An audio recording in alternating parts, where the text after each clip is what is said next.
So, in family, let us begin our celebration with our act of faith. In the name of the Father, and of the Son, and of the Holy Spirit. Amen. The grace of our Lord Jesus Christ, and the love of God, and the communion of the Holy Spirit be with you all. And with your spirit. My dear friends, coming together as God's family, with confidence let us ask the Father's forgiveness, for He is full of gentleness and compassion.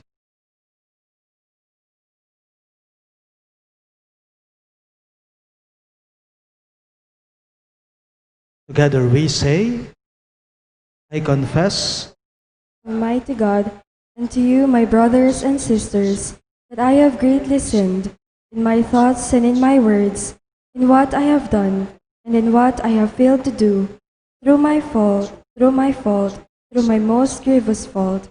Therefore I ask Blessed Mary, ever Virgin, all the angels and saints, and you, my brothers and sisters, to pray for me to the Lord our God. May Almighty God have mercy on us, forgive us our sins, and bring us to everlasting life. Amen.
Gloria in excelsis Deo.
Let us pray. O God, who have prepared for those who love you good things which no eye can see, fill our hearts, we pray, with the warmth of your love, so that loving you in all things and above all things, we may attain your promises which surpass every human desire. Through our Lord Jesus Christ, your Son, who lives and reigns with you in the unity of the Holy Spirit, one God forever and ever. Amen.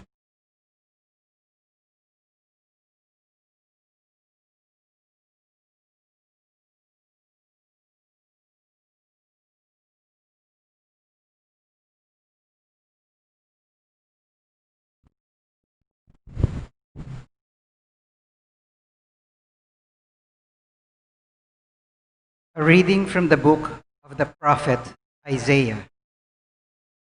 Thus says the Lord, observe what is right, do what is just, for my salvation is about to come, my justice about to be revealed.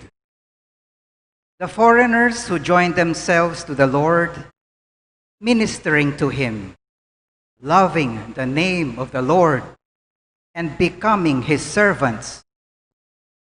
All who keep the Sabbath free from profanation and hold to my covenant, them I will bring to my holy mountain and make joyful in my house of prayer.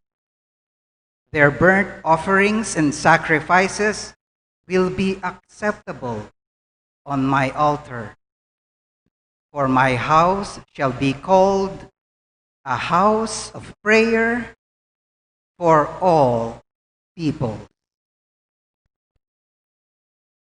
The word of the Lord. Thanks be to God. Let us respond to the verses with a psalm. O God, let all the nations praise you. O God, let all the nations praise you. May God have pity on us and bless us. May he let his face shine upon us. So may your way be known upon earth, among all nations, your salvation. O God, let all the nations praise you.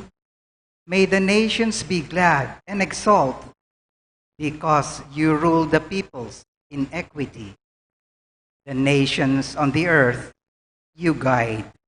O God, let all the nations praise you. May the peoples praise you, O God. May all the peoples praise you.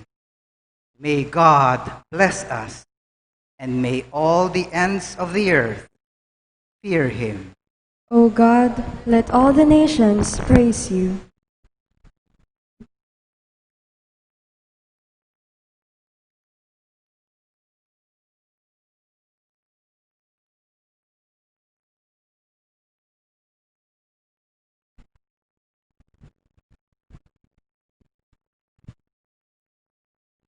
A reading from the letter of St. Paul to the Romans.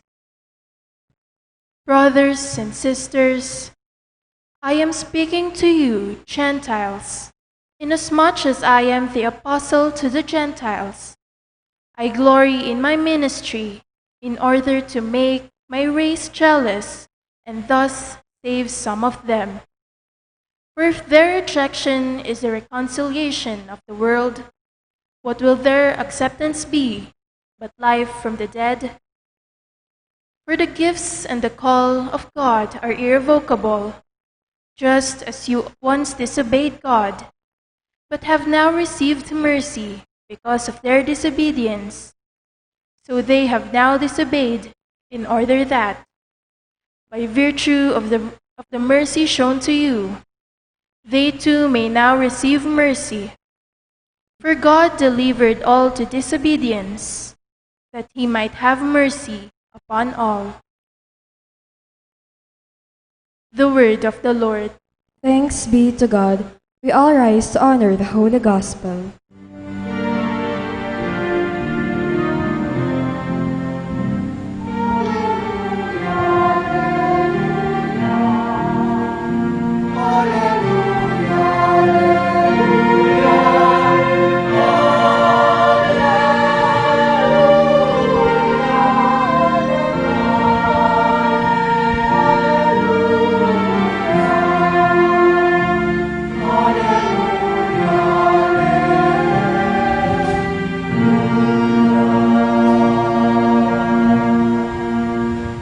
Altogether, Jesus Jesus proclaimed the gospel of the kingdom and cured every disease among the people.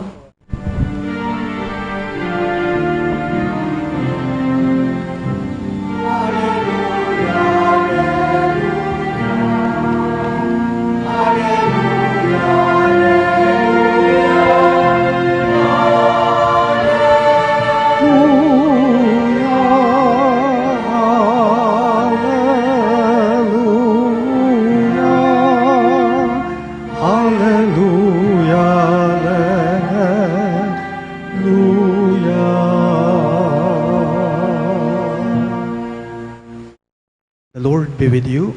And with your spirit. A reading from the Holy Gospel according to Saint Matthew. Glory to you, O Lord.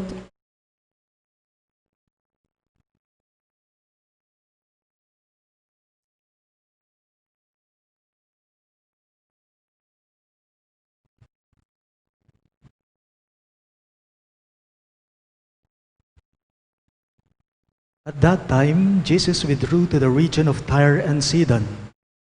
And behold, a Canaanite woman of that district came and called out, "Have pity on me, Lord, Son of David.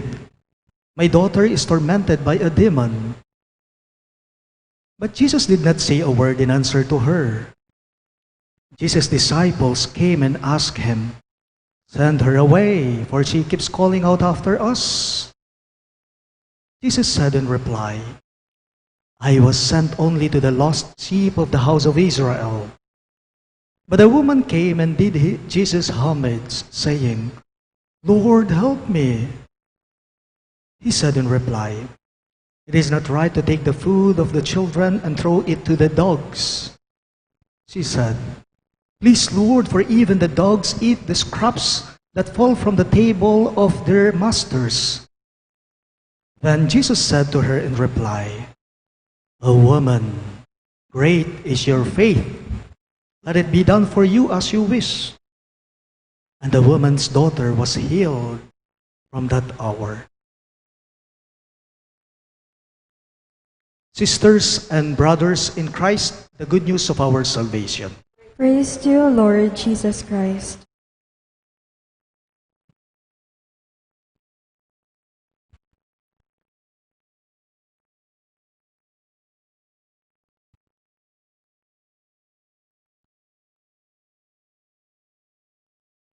Ano-ano po ba yung mga panalangin nating pinakikinggan ng Diyos sa atin? Ano ba yung idinudulog mo sa Kanya? Inilalapit mo sa Kanya sa tuwing nagdarasal ka?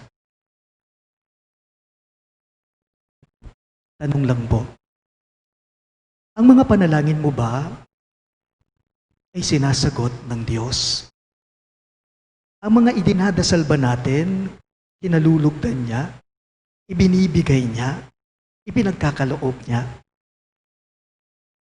Alam po ninyo kung minsan nga naman po, pansinin ninyo, dasal tayo ng dasal. Pero kung minsan, dumarating sa atin, iniisip natin, parang feeling natin, parang hindi pinakikinggan ng Diyos sa mga dasal natin. Parang walang sagot dito. Pero kung minsan naman, isang tawag lang sa Kanya, isang lapit lang sa Kanya, instant, yung sagot niya, yung kaloob niya, may ganyan. Ano nga po ba yung magandang estilo o pamamaraan sa tuwing tayo ay nagdarasal? Ano bang estilo o magandang pamamaraan sa tuwing tayo ay tumatawag sa Kanya, dumudulog sa Kanya? Ang ating ipinahayag na ebanghelyo ngayong linggong ito, ang sasagot sa katanungan nating ito. 3 punto, 3 paalala. Una, napakahalaga po na tuwing tayo ay nagdarasal, dapat ay matyaga tayo. Sa tuwing nagdarasal ka, dapat matyaga ka. Perseverance. Kaya mong maghintay kahit gaano katagal yan. Ewan ko lang po kung narinig na po ninyo ang dasal ng isang babae tungkol para sa kanyang sarili. Ang babaeng ito, nagdarasal siya sa Diyos. At 20 years old, sinabi niya sa Diyos, dasal niya, Lord, I want the best man. Sabi niya. Pero parang hindi pinapakinggan ng Diyos ang dasal niya. Pagdaan po, o pagkalipas ng 5 taon at 25 years old, nag-iba ang dasal niya. Nag-iba ang inilalapit niya, ang dinudulog niya sa Diyos. Ang sabi ng babaeng ito, from best man, sabi niya, okay Lord, I want a good man, sabi niya. Pero parang wala pa rin sagot sa panalangin ng babaeng ito. Parang hindi pa rin pinakikinggan ng Diyos ang dasal niya, ang pagsusumamo niya. Pagkalipas po ng 5 taon na naman at 30 years old, nagsumamo siya, nakiusap siya sa Diyos. Sabi niya, Lord, noong 20 years old ako, sinabi ko sa iyo, I want the best man. After 5 years at 25 years old, sinabi ko na sa iyo, o sige Lord, I want a good man na lang. Ngayong 30 years old na ako, Lord, sige na po, iibahin ko na lang. Ang hinihingi ko sa inyo, I want any man na lang. Sabi niya, I want any man na lang. Hindi po ninyo na itatanong, tumandang dalaga ang babaeng ito. At dahil tumandang dalaga siya, nag-iba na ang dasal niya. Ang sabi niya, sa dasal niya sa Diyos, Lord naman. Lord naman. Sa isip ko, paniniwala ko, ipagkakaloob na ng Diyos sa kanya. Itong hinihingi niya. Bakit? Dahil nagpupumilit na siya. Maawa niya, mahahabag na ang Diyos sa kanya. Alam po ninyo, naisin ng Diyos sa ating lahat, kagustuhan ng Diyos sa ating lahat, na tuwing tayo ay nagdarasal, gusto niya, tayo ay nagpupumilit sa Kanya. Matyaga tayo sa tuwing tayo ay nagdarasal. Pero kung minsan, tayo rin po kasing nagkukulang Tayo rin ang may pagkukulang. Bakit? Kasi kung minsan sa mga dasal natin, feeling natin, kaya nga hindi ito kinalulugdan ng Diyos. Walang sagot sa mga dasal natin. Bakit? Dahil wala tayong tiyaga dito. Wala tayong tiyaga dito. Hindi natin kayang maghintay kahit gaano katagal yan.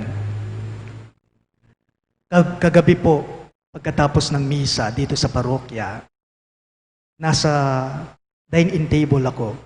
Bago ako kumain, may nag-message na parokyano sa akin dito sa St. Jude. Kaibigan po siya. May sinend po siya via messenger sa akin, isang photo, isang picture. Pinicture po niya yung pizza at yung pasta na kinakain ng family niya sa oras na yon. Among dinner po, sabi niya. Tapos sinend niya yon, pizza and pasta. Naglibre pala yung anak niya sa kanila, sa family nila. Nag-treat yung anak niya sa kanila. Anong dahilan? Anong rason? Kasi nga daw po, nakakuha na ng item na regular na sa trabaho itong anak niya. Almost 3 years daw po siyang contractual. Almost 3 years siyang contractual. Alam niyo sa ibang tao, kapag ka 3 years ka, hindi ka pa regular, maghahanap na ng ibang trabaho yan. Pero napansin po ninyo, ang batang ito, ang anak ng kaibigan na ito, naghintay siya kahit gaano katagal. Sabi po niya sa akin sa message niya, sa chat niya, sabi niya, Among, God is so good. Sabi po niya, God is so good. Answered prayers. Na regular na rin po ang anak ko sa trabaho niya. Sabi niya, in God's perfect time talaga. Sabi po niya. Matyaga ang batang ito. Hindi nasira yung loob niya. Gaya ng sinabi ko sa inyo, sa mga ibang tao lang, 3 years contractual, maghahanap na ng ibang trabaho yan. Na alam nilang mareregular sila. Pero ang anak na ito, marunong siyang maghintay. Nagtiwala siya. Paalala lang po sa ating lahat, kapag matyaga ka, kailanman hindi ka bibitaw sa buhay mo. Nung alakang tiyaga, saguli tabili ka. Nung alakang tiyaga, saguli mangainipan ka. Ugali natin yan Lahat tayo, kung minsan mainipin talaga tayo. Alakainip tamo po. Ang gusto natin, hiningi natin ngayon, idinisal natin ngayon, dapat ngayon din o bukas lang, ipagkakaloob na ng Diyos sa atin yan. Hindi ganon. Kung minsan po iniisip natin ng Diyos, alam ninyo, parang video game machine siya. Manghuhulog ka lang ng 5 piso, tapos pwede ka nang kumanta. ng kahit ano pa mang song na pipiliin mo, na gusto mong kantahin. Pero hindi ganyan ng Diyos. May sariling oras ang Panginoon. May sariling panahon ang Diyos na kung minsan po talaga hindi tugma sa atin. Hindi tugma sa sariling oras, gusto, panahon natin. God has His own time, in God's perfect time. Sabi nga po nung kanta, in His time. Tiyaga ay napakahalaga sa tuwing tayo ay nagdarasal sa Kanya. Pagtsatsaga, napakahalaga nito sa tuwing tayo ay dumudulog, lumalapit, tumatawag kay Heso Kristo.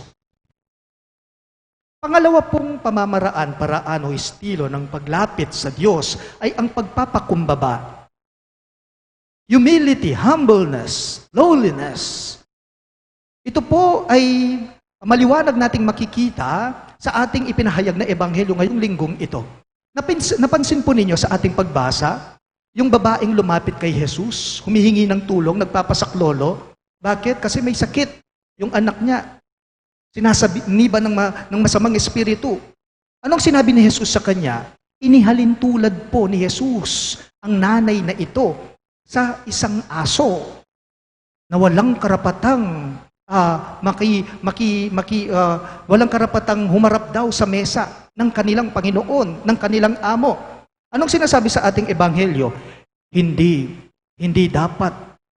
dapat kunin ang pagkain ng mga anak upang ito'y hihagis na lamang sa mga aso. Pero ang tibay, ang lalim ng pananampalataya ng babaeng ito, itong Kananeyang ito, anong sinabi niya kay Hesus Kristo? Totoo po yun, Panginoon. Ngunit kahit pa man din po yung mga aso, yung mga tuta, kumakain pa rin po sila ng kahit yung mumog lang na nahuhulog sa mesa ng kanilang Panginoon, ng amo nila. Anong sinabi ni Jesus sa kanya? Oh woman, great is your faith. Let it be done for you as you wish. Kaya nga po sa mga oras na yon, sa pagkakataong yon, ipinagkaloob ng Diyos ang kahilingan niya. Dahil nakita niya yung kababaan ng loob niya na sa Diyos, sa Kanya, nagtiwala. Unang paraan, estilo, pagtsatsaga. Pangalawa, pagpapakumbaba. At ang pangatlo ay ang pananampalataya. Huli ay ang pananampalataya, pagtitiwala na bunga ng tiyaga at pagpapakumbaba. Ang ganitong klaseng pananampalataya po, alam ninyo, ay nangangahulugan ito na ipinapasa Diyos natin ang lahat. Itinataas natin ang lahat ng kahilingan natin, ng lahat ng iniisip natin, kagustuhan natin sa Diyos. We offer everything up to Him. Kaya nga po kapag dinadasal natin ang Ama namin, di po ba, may sinasabi tayong kataga, your will be done on earth as it is in heaven. Mapasa amin ang kaharian mo, sundin ang loob mo dito sa lupa para ng sa langit. So, ibig sabihin, hindi dapat ikaw ang sundan ng Diyos kung ano yung kagustuhan mo. Hayaan mong ang sariling kalooban niya ang masunod sa sariling pamamaraan at oras niya. Hindi dapat ikaw ang sundin ng Diyos kung ano yung idinadasal mo sa Kanya. Huwag mong pangunahan ang Diyos kung ano yung naisin niyang makakabuti sa buhay mo. Etaya pamiraplan nga pong Ginoo. Etaya rugo mo rugo mayinip. Kaya, ganyan tayo Ang tagal na ng pandemyang ito, ng COVID-19 ng virus. Pero hanggang ngayon, wala pa rin kasagutan. May narinig po akong kwentong ganyan. Kaibigan dito sa St. Jude. Sabi niya, among alam mo, in the end, sabi niya, lahat tayo, kung minsan hindi na talaga tayo aasa pa sa mga medical experts. Aasa talaga tayo sa Kanya. Kung hindi naman sa Kanya, hindi niya ipagkakaloob kung anumang vaccine yan. Sabi po niyan, totoo yun.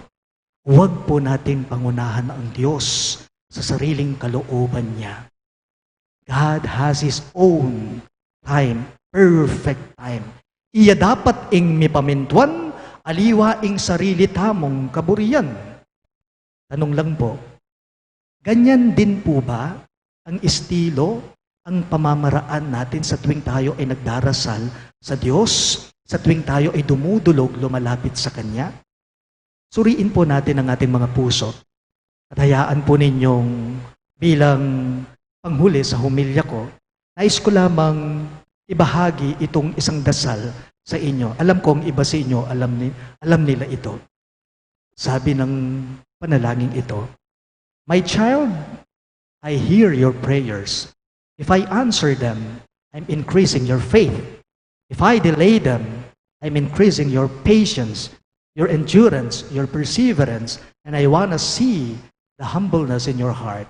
But if I do not answer them, wait. I have something better for you. The best is always for you."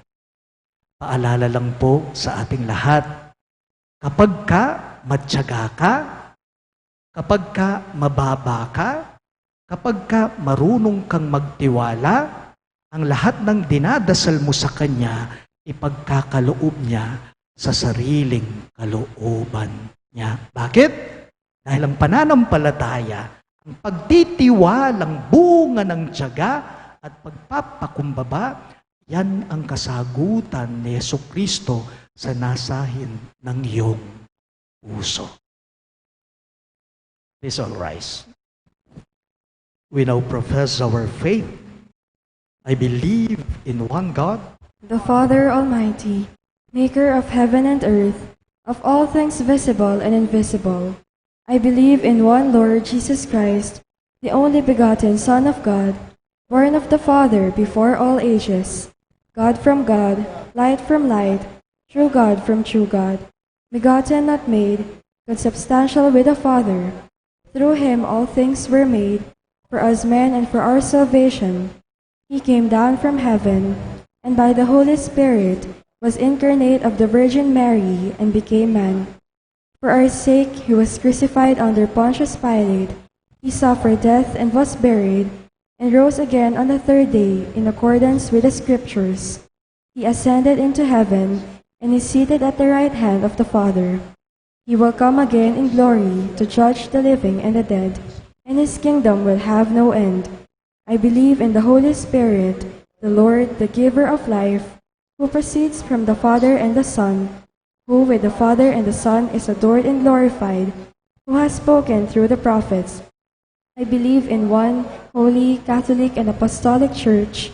I confess one baptism for the forgiveness of sins, and I look forward to the resurrection of the dead and the life of the world to come. Amen. My dear friends, God is a merciful and loving Father who cares for all His children.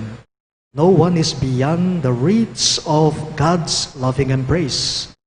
In every petition you shall respond, "Lord, come to the help of your people." All of us, please. Lord, come to the help of your people. May the Pope, bishops, priests, and deacons continue to accompany the poor, the weak, the marginalized, and the victims of injustice in their struggle to achieve justice and peace. We pray. Lord, come to the help of your people. May the Church, the people of God, seek God's healing love through the sacrament of reconciliation and the Church's works of mercy. We pray. Lord, come to the help of your people. May social workers, government and civil leaders heed the cries of those who suffer because of war, violence, drug addiction, and disease. We pray. Lord, come to the help of your people. May those who are tempted of losing hope because of sickness and death of their loved ones experience your mercy and compassion through the care of others. We pray. Lord, come to the help of your people. May all of us who are gathered persevere in prayer like the Canaanite woman and keep your word in ordinary times as well as in exceptional moments of our lives. We pray. Lord, come to the help of your people. For our safety against the COVID-19 pandemic, for the speedy recovery and complete healing of all those affected by this coronavirus, for the eternal repose of all those who died because of this pandemic, for the safety of all our frontliners.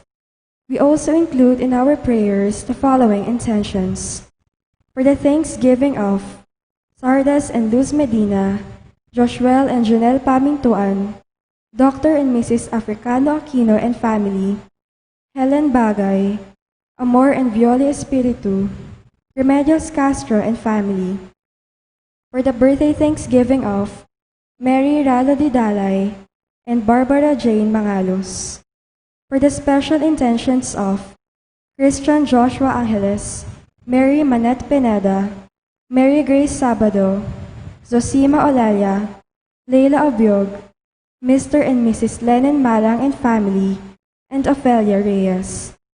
For the speedy recovery, safety, good health, and complete healing of Reverend Father Homer Policarpio, Jesus Simbul, Alvin Tungul, Joel Tungul, Robert and Mercy Abara, Imelda Talorin Maglaya, Jose Mercado, Rida Teglao Pineda, Teresita Bondok, Merla Mangalus, Paz Suing, Pedro Arce, Joanna Bernas and her baby, Richard Cabaya, Nilo Odan, Annalyn Ocampo, Juanito Simon, Marilyn Mangalus, Elizabeth Vasquez, Madeline Carlos, Amado Guevara, Mark Ron Miranda, and all our sick relatives and friends, and for the eternal repose of the souls of Norma, Reverend Father Francisco Pax Lansang, Ramon Carion, Roberto Laxina, Rodolfo Rosario, Charlie Taganas, Chodora Simbol, Nicasio Arevalo, Rosa, Yeden, Jojo, Marco Junio Sumido, Albert Santos Estrella, and all poor souls in purgatory, we pray. Lord, come to the help of your people. In silence, we now pray for our personal intentions. With the Canaanite woman, we raise our voices to you, Lord, in supplication. Grant, O Heavenly Father, what we ask for in great faith and confidence. We ask this through Christ our Lord. Amen.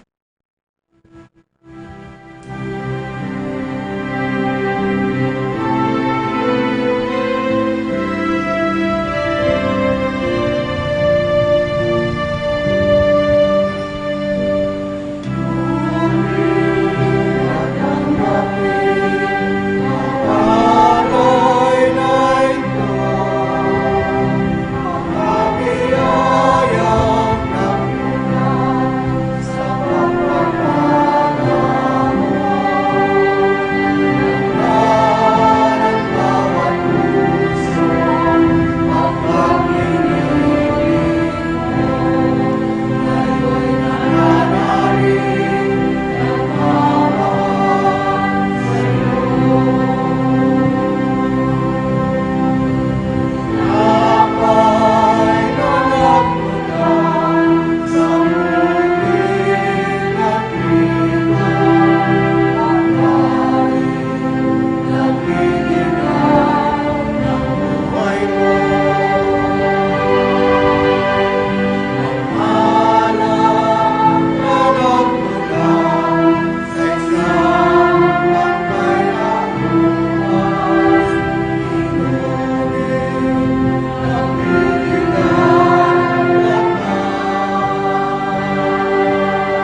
We all rise for the incensing.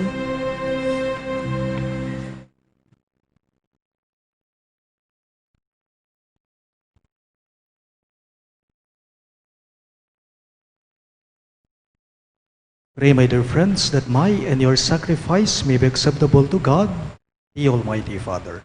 May the Lord accept the sacrifice at your hands for the praise and glory of his name, for our good and the good of all his holy church. Receive our oblation, O Lord, by which is brought about a glorious exchange, that by offering what you have given, we may merit to receive your very self. We ask this through Christ our Lord. Amen. The Lord be with you. And with your spirit, Lift up your hearts. we lift them up to the Lord. Let us give thanks to the Lord our God. It is right and just. It is truly right and just, our duty and our salvation, always and everywhere to give you thanks, Lord, Holy Father, Almighty and Eternal God. For we know it belongs to your boundless glory that you came to the aid of mortal beings with your divinity, and even fashioned for us a remedy out of mortality itself, that the cause of our downfall might become the means of our salvation through Christ our Lord.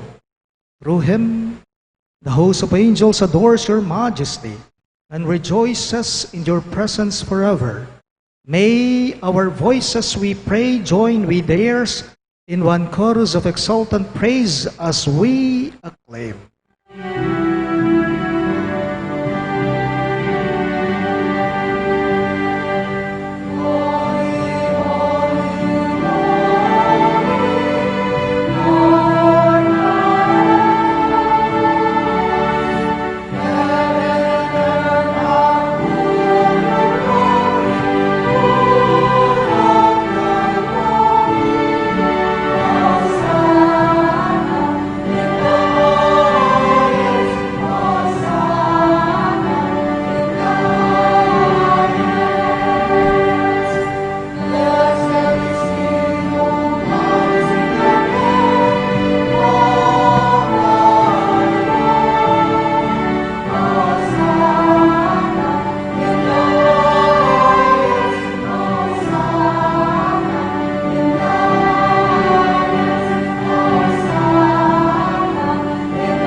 You are indeed holy, O Lord, the fount of all holiness. Make holy, therefore, these gifts, we pray, by sending down your Spirit upon them like the dew fall, so that they may become for us the body and blood of our Lord Jesus Christ. At the time he was betrayed and entered willingly into his passion, he took bread, and giving thanks, broke it and gave it to his disciples, saying, "Take this, all of you, and eat of it. For this is my body, which will be given up for you."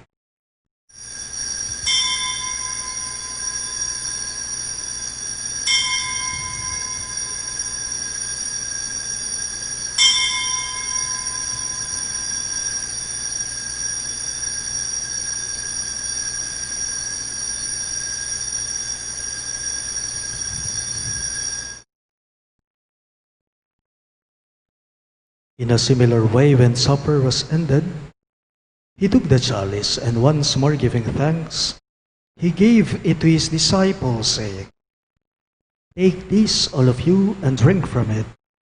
For this is the chalice of my blood, the blood of the new and eternal covenant, which will be poured out for you and for many for the forgiveness of sins. Do this in memory of me."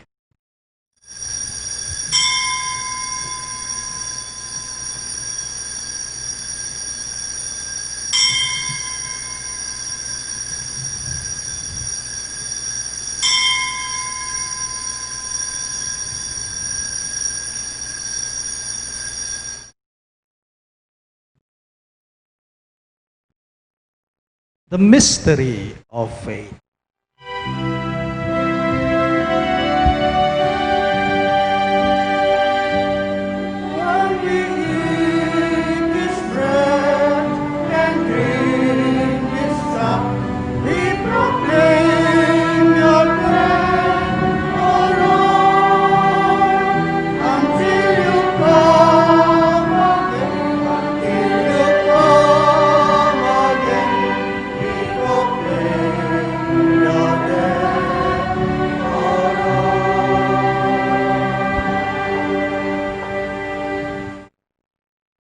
Therefore, as we celebrate the memorial of his death and resurrection, we offer you, Lord, the bread of life and the chalice of salvation, giving thanks that you have held us worthy to be in your presence and minister to you. Humbly we pray that partaking of the body and blood of Christ, we may be gathered into one by the Holy Spirit. Remember, Lord, your church spread throughout the world and bring her to the fullness of charity. Together with Francis, our Pope, Florentino, our Bishop, Pasiano, our Bishop Emeritus, and all the clergy. Remember your servant Norma, whom you have called from this world to yourself. Grant that she was united with your Son in a death like his, may also be one with him in his resurrection. Remember also our brothers and sisters who have fallen asleep in the hope of the resurrection, and all who have died in your mercy. Welcome them into the light of your face. Have mercy on us all, we pray, that with the Blessed Virgin Mary, Mother of God, with Saint Joseph, her most chaste spouse, with the blessed apostles, Saint Jude Thaddeus, our patron saint, and all the saints who have pleased you throughout the ages, we may merit to be co-heirs to eternal life, and may praise and glorify you through your Son, Jesus Christ. Through him, with him, and in him, in the unity of the Holy Spirit, all glory and honor is yours, Almighty Father, forever and ever.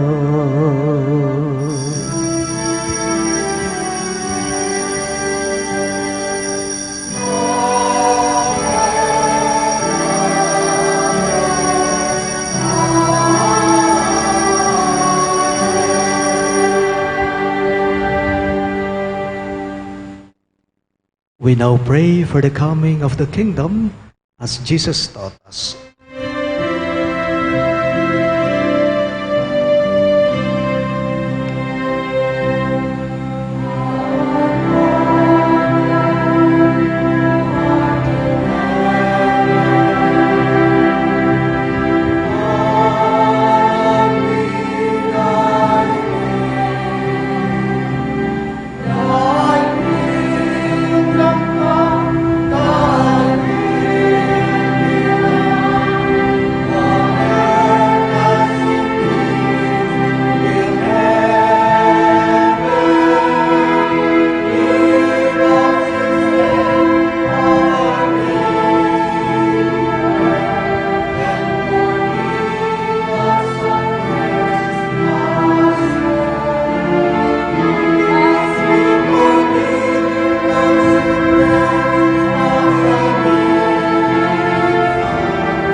Deliver us, Lord, we pray, from every evil.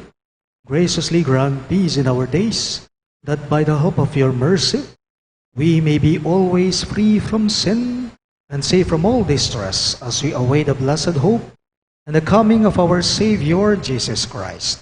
For the kingdom, the power, and the glory are yours, now and forever. Lord Jesus Christ, who said to your apostles, "Peace I leave you, my peace I give you," look not on our sins, but on the faith of your church, and graciously grant her peace and unity in accordance with your will, who live and reign forever and ever. Amen. The peace of the Lord be with you always. And with your spirit. Let us offer each other the sign of peace. Peace be with you.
Behold Christ Jesus, our merciful Lord.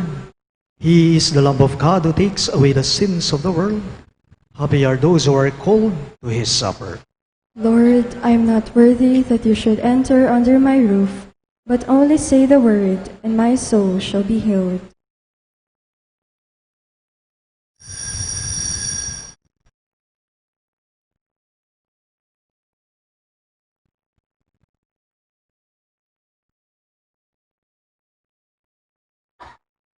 The body of Christ. Amen.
Let us pray.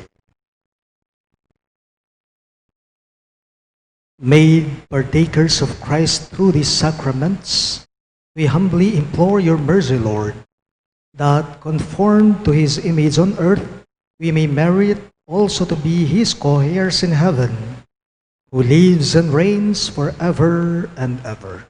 Amen. Let us all kneel for the Oratio Imperata.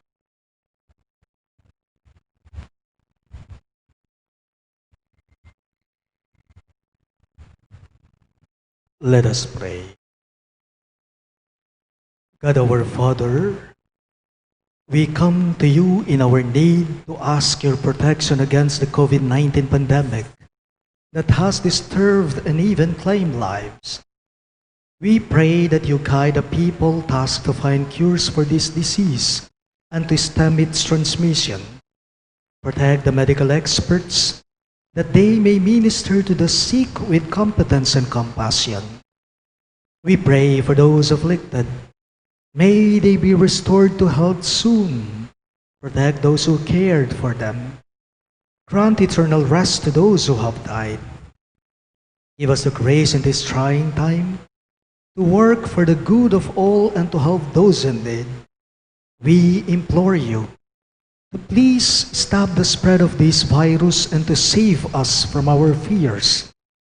Grant all this through our Lord Jesus Christ, your Son, who lives and reigns with you in the unity of the Holy Spirit, one God forever and ever. Amen. We fly to your protection, O Holy Mother of God. Do not despise our petition in our necessities, but deliver us always from all dangers, O glorious and blessed Virgin. Amen. Virgen de los Remedios, health of the sick, Pray for us. Saint Raphael the Archangel, Pray for us. Saint Joseph, Pray for us. Saint Jude Thaddeus, Pray for us. Saint Roch, Pray for us. Saint Lorenzo Ruiz, Pray for us. Saint Pedro Calungsod, Pray for us. Santo Cristo del Perdón. Have mercy on us.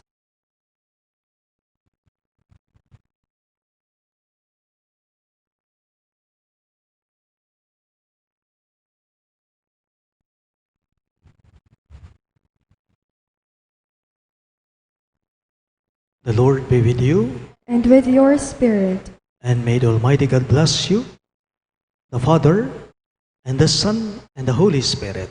Amen. The Mass is ended, and our mission begins. Thanks be to God.